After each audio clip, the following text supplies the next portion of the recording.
Hi guys, Steve Norton here. I want to talk to you about self-confidence today. So if you're somebody who actually lacks self-confidence, I think this video is really going to help you a lot.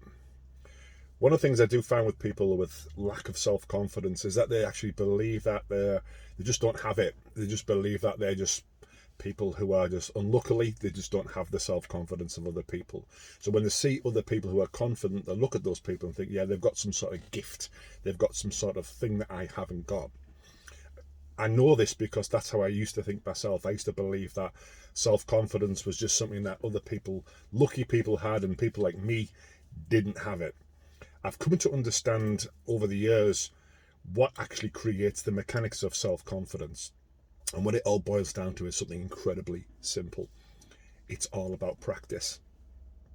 You see, the problem with people who don't have confidence, there's two things. One is that they tell themselves every day that they don't have confidence. They describe themselves to themselves as someone who doesn't have a lot of confidence. If somebody says something to them, they'll say, yeah, I'm not a confident person. So they're already sowing that seed in the brain. They're also telling their mind to actually make them not confident. But the other thing that they do is that they actually lack experience. They lack experience in the areas where they want to be more confident. Now, every time that you avoid something that you should do that would help you, you start to believe it is impossible. Now, everything in your life you've ever got good at, whether it's driving a car, doing the job you do, learning something, learning a language, you name it, you got good at those things by practicing them. And the more you practice anything, you get better at it. So the first ever public speaking event I ever did, I'll admit I was absolutely terrible at it. But the thing is, why would I be good at it if I've never done one before? Yes, I practiced in the room, but I've never done it in front of people before, so I was absolutely abysmal. Now, I could have walked away from that and said, yeah, that's it, it's just not for me. I tried that, but I didn't. I understood that in order to get better at anything, I need to practice more. So if you're lacking confidence right now, it's actually because you're lacking experience. And by avoiding the very things that you need to do to build your confidence, you'll never get confident.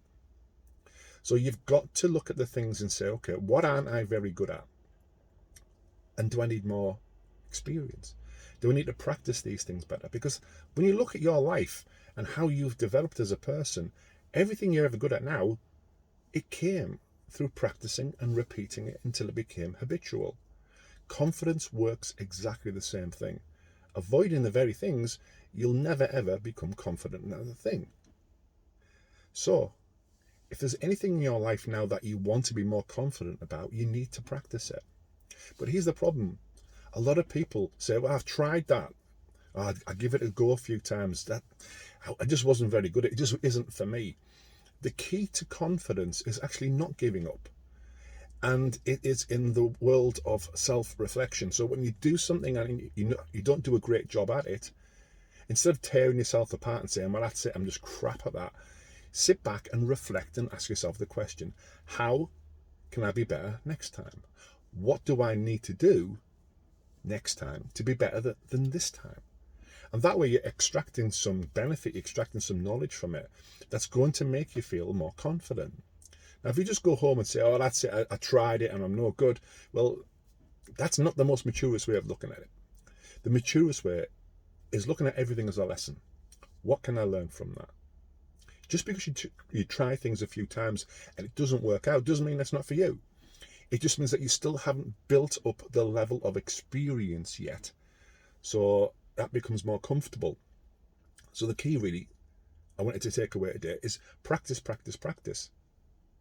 Anything you're not that good at, practice it. Whether it's public speaking, whether it's going to restaurants, whether it's meeting groups of people, whether it's doing presentations, you will never get good at anything if you don't practice it. Even social situations, practice it more and you'll get better at it. And the key is, if you don't do a great job, you don't smash yourself up. You say to yourself, what can I learn from that? Extract some benefit from it. So I hope that helps. So have an amazing day today, and I'll see you again soon for another video. Bye for now.